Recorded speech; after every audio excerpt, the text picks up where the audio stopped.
A foolish consistency is the hobgoblin of little minds, adored by little statesmen and philosophers and divines. If a man does not keep pace with his companions, perhaps it is because he hears a different drummer. A different drummer. And now, coming to you from dead center on your dial, welcome to Risk Parity Radio, where we explore alternatives in asset allocations for the do-it-yourself investor. Broadcasting to you now from the comfort of his easy chair, here is your host, Frank Vasquez. Thank you, Mary, and welcome to Risk Parity Radio. If you are new here and wonder what we are talking about, you may wish to go back and listen to some of the first episodes where we did our introductions of the various topics. And those episodes are episode 1, 3, 5, 7, and 9. And so if you go back and listen to those, it will get you up to speed. But now, on to episode 137. Today on Risk Parity Radio, we are going to go through some listener emails. But before we get to those, I would like to call your attention to a new blog post article put out by Tyler of Portfolio Charts. And he put it out last week. It is called 3 Secret Ingredients to the Most Efficient Portfolios. And it is a discussion as to how small cap value stocks, long-term treasury bonds, and gold impact portfolios, with some analysis there on a risk-reward kind of axis. And I will link to it in the show notes. But I thought it was interesting, and this goes all the way back to episode 16 when we were talking about a chocolate cake with vinegar as an ingredient, that oftentimes if you look at asset classes in a vacuum, you get a distorted view as to how they would perform in a portfolio, and that putting things into a portfolio, such as gold, oftentimes can improve the overall characteristics of the portfolio. Whereas if you looked at that asset class on its own, you would tend to discount or discard it. And this is one of the cardinal sins I see in the portfolio construction world. You'll see somebody asked about a particular portfolio, and instead of analyzing the portfolio as a whole, they will go pick at a particular thing in the portfolio and say, oh, I wouldn't want to do that for X, Y, and Z reasons. But if they're doing that, they're not appreciating why somebody might have put that thing in the portfolio and what it's actually doing overall for the whole portfolio. So we need to resist these sort of individualized picking of things, because then you end up with kind of a hodgepodge shopping cart full of stuff that isn't well designed to work with the other stuff in your portfolio. And I think this article is a very good explanation as to how that works from a practical point of view. Because they show, for instance, how bad a 100% gold portfolio would be on this risk-reward axis. And then you go back and show, well, if you put only this much in, then you're going to get a much better result that goes all the way to the opposite end of the spectrum. But I will leave that there for you to look at your leisure. And now, here I go once again with the email. First off, we have an email from Spencer, and Spencer writes, Good morning, Frank.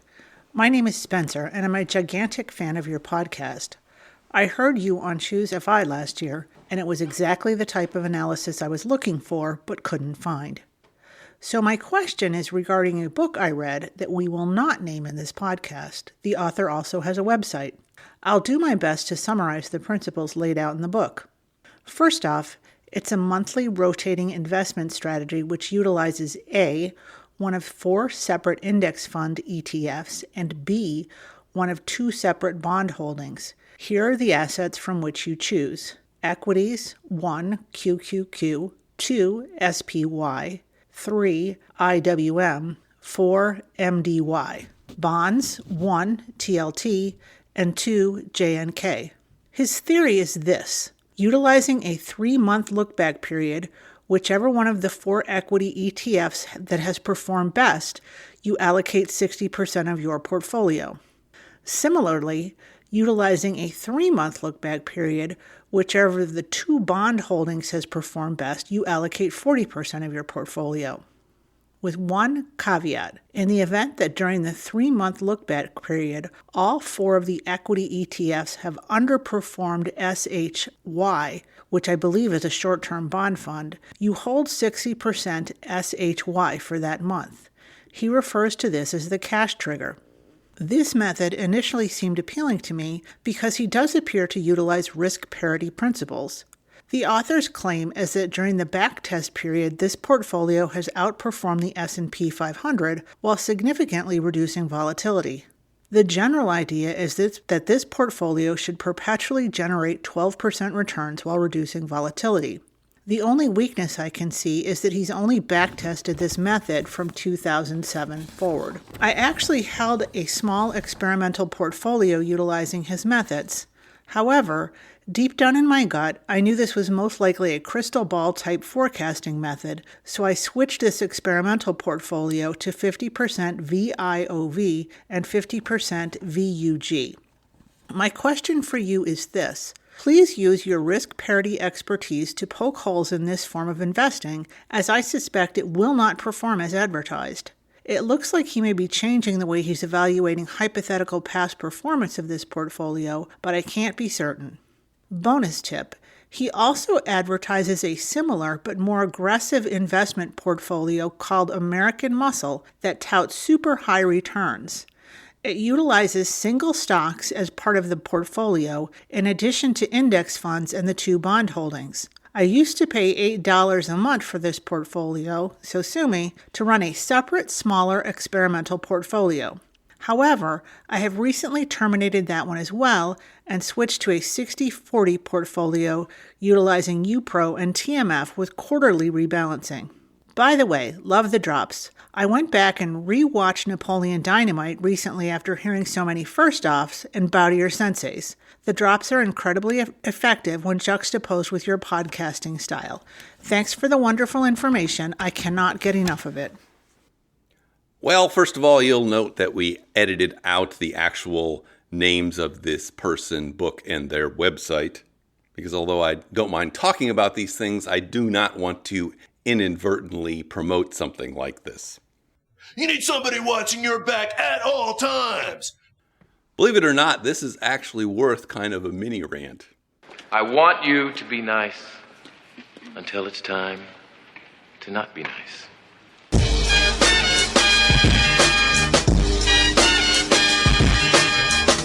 And what this mini rant is about is the 3-card Monty played by systems creators who do data mining. Real wrath of God type stuff.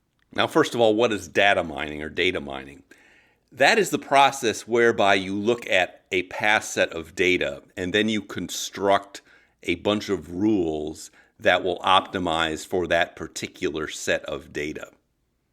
This is an endemic problem with the financial services industry. And also it's bled over into financial academia.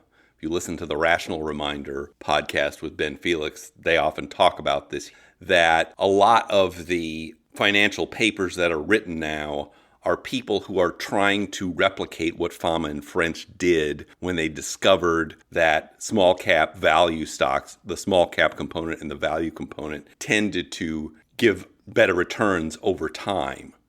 Since then, everybody and their mother has been trying to find other factors and other things that do that.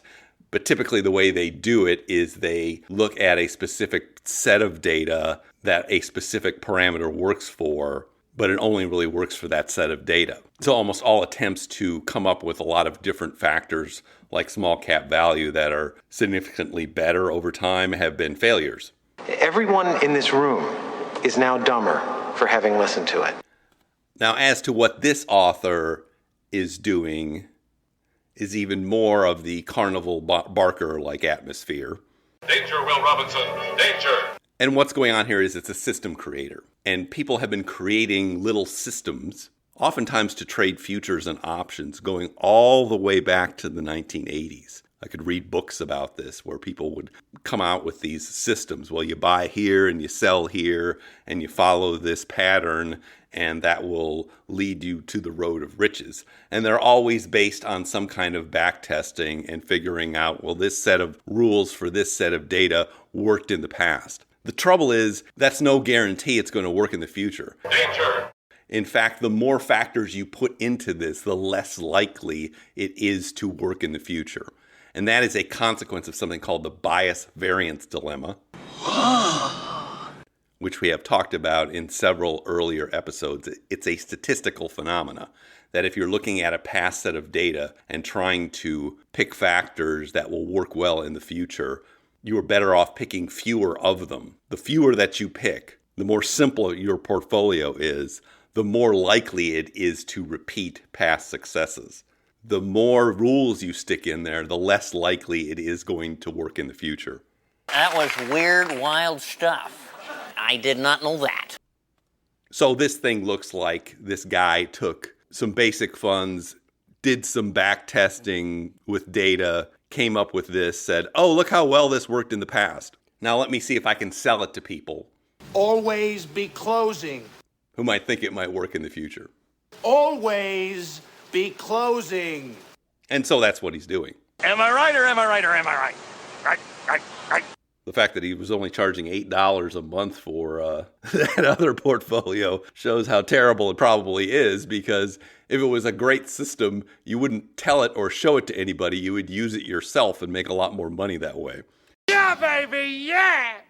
Now, the reason this particular system worked since 2007 is kind of obvious, that this was a period of very good equity returns, very steady equity returns. So the chances are something that's worked in the recent past would continue to trend that way in the future. It is essentially a momentum kind of system.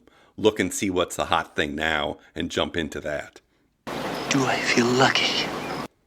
I suspect this would be absolutely awful in periods like the early 2000s. Forget about it. Or periods like the 1970s. Forget about it. When you saw things going up and down, and what happens then is you get whipsawed. The thing that does well in the past couple of months does poorly in the next few months, and so you're constantly buying the thing that is going to be doing the worst. Forget about it. We haven't had that kind of a market in the recent past, but those markets exist. They do come along, and we will probably see one in the future. Do I feel lucky? And this system would really fall down on its face in that kind of a market. You can't handle the gambling problem. In order for you to adopt this kind of thing, you would have want to see it have worked in real time over these past years. You would have want to seen this person actually construct this portfolio back in 2007 and have been operating it since then, not back testing from now when you have the hindsight to know what performed the best during that time period. Now, I should also say that this portfolio really does not apply any risk parity principles to it whatsoever. All it's doing is jumping out of some stock and bond asset classes. There's no evaluation of correlations or anything like that. It is simply playing on short-term momentum for these various things that he's chosen. Think, McFly, think! Now, I didn't even discuss the tax consequences, which would be horrific if you were using a large amount of money to jump in and out of funds every month or two. You are going to have lots of short-term gains or losses. And to the extent you have gains, you're going to be paying a lot of taxes on them at ordinary income rates in a taxable account. So that's yet another reason you would not want to adopt something like this. Forget about it. But just be mindful, there have always been system sellers in this financial world. There will always be system sellers in this financial world. They are like the 3-card money guys in the street. You think you know what's going on, but you really don't, and the future is different than the past. A guy don't walk on the lot lest he wants to buy. They're sitting out there waiting to give you their money. Are you going to take it? So I would take your investing dollars and go elsewhere. Now, just some references for the bias variance dilemma. You'll want to listen to episodes 49, 64, and 66. And I will link to those in the show notes. We have the tools, we have the talent. But thank you for that email. We do need to expose yet another dirty corner of the financial services industry. Bow to your sensei. Bow to your sensei! Because you know what they want to do. I drink your milkshake. I drink it up! Second off, we have an email from Hannelore, and Hannelore writes, Hi, Frank. I recently discovered Risk Parity Radio and have ever since used every lunch hour to catch up on your show. So much great learning, especially about the negative correlation of long-term treasuries to stocks. As I researched that further, I came across this article on TYA as an alternative to TLT on Seeking Alpha. I would be very interested to hear your thoughts on this. Thanks, Hannelore. All right, thank you for bringing this up. This has to do with a new family of funds called the Simplify ETFs. Most of them have just been around for a couple of years now. This one has only been around for a couple of months. But there are some interesting things in these Simplify ETFs. A lot of them are lined up to fulfill specific roles in portfolios like this one, which is a long-term treasury component for a portfolio. There are other ones over there that have volatility components to them and some other commodities related things that look pretty interesting. And I will be interested to see how well they do perform. One of the biggest problems we have with these ETFs right now is they just haven't been around that long. So in particular, this one, it's only been around 2 months. I'd like to see it at least perform for a year before really thinking about it too hard. If you look at it, what it's doing is this. It is taking intermediate treasury bonds and then levering those up to create a synthetic long-term treasury bond, essentially. So it is designed to have the same risk characteristics as a long-term treasury bond like TLT, with the idea that it will perform a little better. And we'll talk about why that is with the next email, actually. It's interesting these emails came in the same day.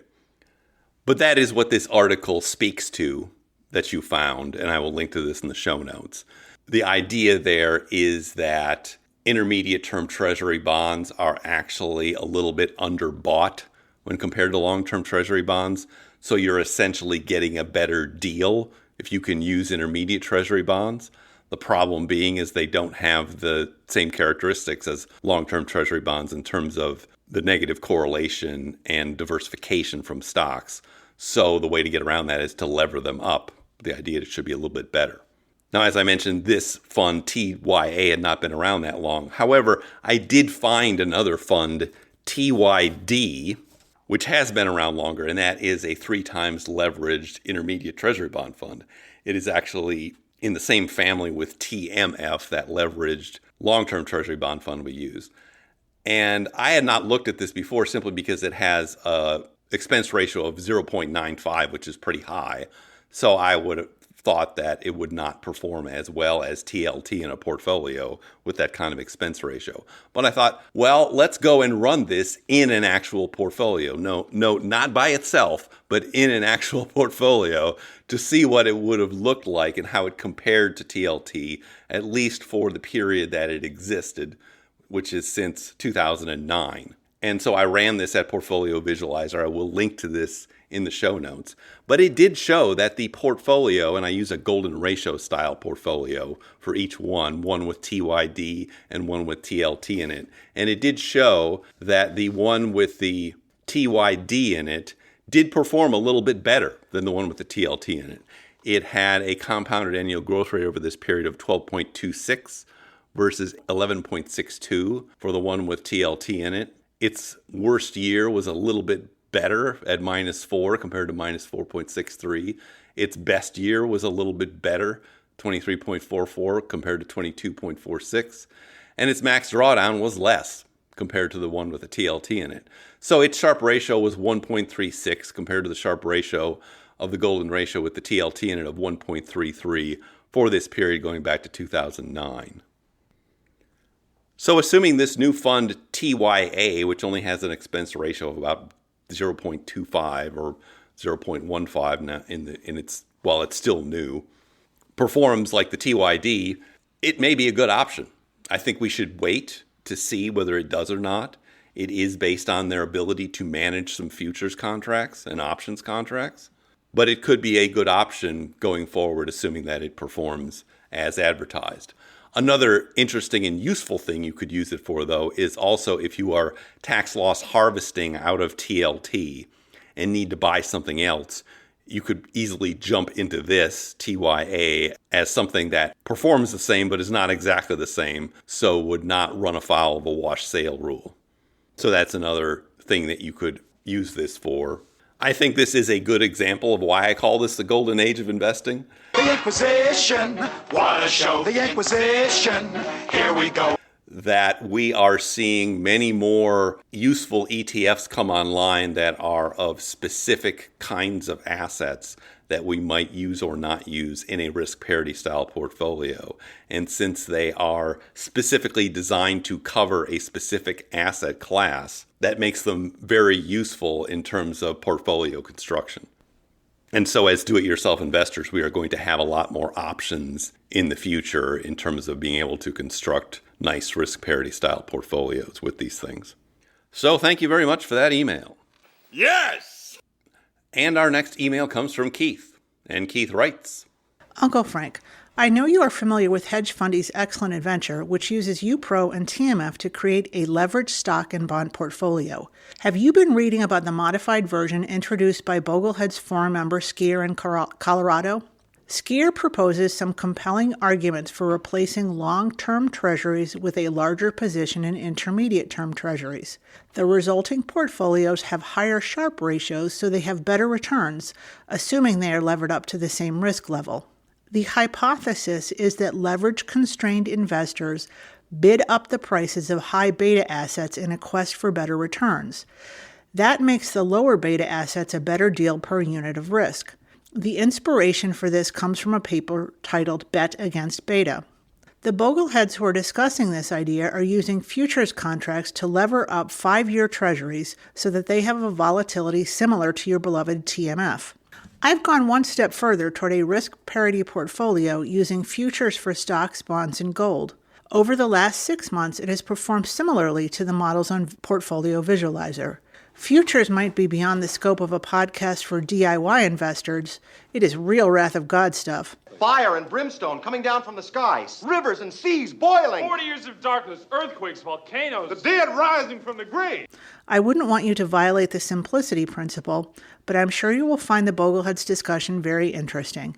Best wishes, Keith. So yes, this is very interesting, and it is exactly what we were just talking about with Hannelore. That, in theory, if you take a leveraged intermediate-term treasury, you may get a better result in terms of performance than a long-term treasury or a comparable long-term treasury using leverage on the intermediate-term treasuries. So I will link to the Bogleheads forum page in the show notes that you mentioned, and also this article that you mentioned, the Bet Against Beta article, which is also getting at this idea that since intermediate treasuries are underbought or underused compared to long-term treasuries in portfolios, that buying the intermediate-term treasuries gives you a, quote, better deal, unquote, than you get on long-term treasuries. And if you can lever them up, you should have a better performing asset overall. As for using futures contracts, yes, if you are capable of doing that, that is a good way of creating leverage in a portfolio. Tony Stark was able to build this in a cave with a box of scraps.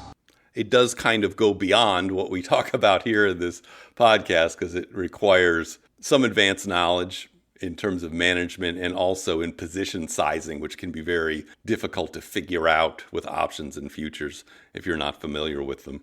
Man's got to know his limitations.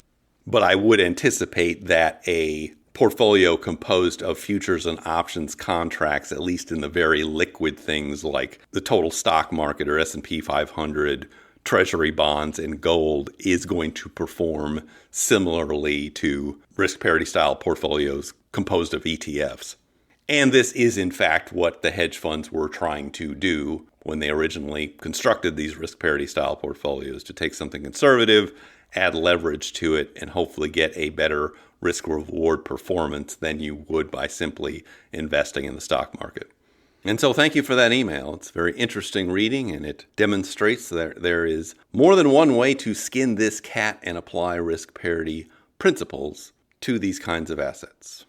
I'll be honest, fellas, it was sounding great, but I could have used a little more cowbell. And now, Last off, we have an email from Claire. And Claire writes, Hey, I'd like to advertise on your podcast. I run advertising for an unnamed app. I'm trying to get the word out, and I'm willing to spend. I'm reaching out to you because my research suggests your pod is in the top 1.5% of all podcasts in the world. Just let me know. Thanks. Well, first of all, I'd like to thank all of our listeners for making this podcast one of the top 1.5% in all the podcasts in the world. Groovy, baby.